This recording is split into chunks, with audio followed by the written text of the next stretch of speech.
નમસ્કાર કલમ યુઝ સમાચારની સાથે હું છું આપની સાથે પાયલ બામભણિયા। તો જોઈએ આજના મહત્વના સમાચારમાં। જી આપનું નામ કયો વિસ્તાર છે તે જગ્યાએ આગ લાગી?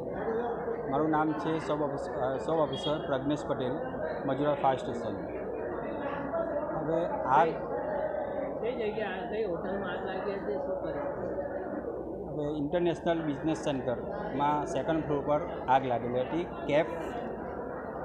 કેપ ડેમિટમાં આગ લાગેલી હતી અને ફ્રેન્ચ ફ્રાઈઝનું મશીન હતું, એમાં શોર્ટ સર્કિટ થયેલું હતી। તો અમારું વેસ્ટ ફાયર સ્ટેશન અને મજૂરા ફાયર સ્ટેશન ઘટના સ્થળે આવ્યા એ પહેલાં ત્યાંના કર્મચારીએ એક્સયુઝર યુઝ કરી આગ ખોલવી નાખેલી હતી અને અહીંયાના લોકોને અમે મોકડ્રીલ કરાવેલ અને એક્સયુઝરની તાલીમ આપેલ કે તેનો યુઝ કરી આ લોકોએ આગ પર કાબૂ કરેલ છે।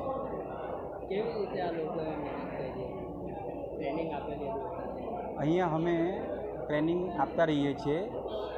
જે રીતે જે કર્મચારીઓ હોય છે અમે એમને પ્રોપરલી જાતે જ કે રીતે એક્સયુઝર યુઝ કરવાનું છે ખોલીને બતાવીએ છીએ ને એ લોકો બી ખોલીને યુઝ કરે છે। તો આજે એ રીતનું અમે એ લોકોને બતાવ્યું, તો આજે આ લોકો જાતે જ આગ પર કાબૂ મેળવીએ છીએ કઈ જાન હતી ને કોઈને કંઈ જાનહાનિ થઈ નથી। શું મેસેજ આપવા માંગો છો? મેસેજ તો એ જ આપવા માગું છું કે જે રીતે અમે બધા જગ્યા પર અમે મોકડ્રીલ કરીએ છીએ, ડેમોન્સ્ટ્રેશન કરીએ છીએ અને લોકોને એક્સયુઝર કેવી રીતે યુઝ કરવાનું બતાવીએ છીએ, તો આ જ રીતે તમે પણ એક્સયુઝર યુઝ કરીને આગ પર કાબૂ કરશો તો ફાયરને સહાય રહેશે। Thank you.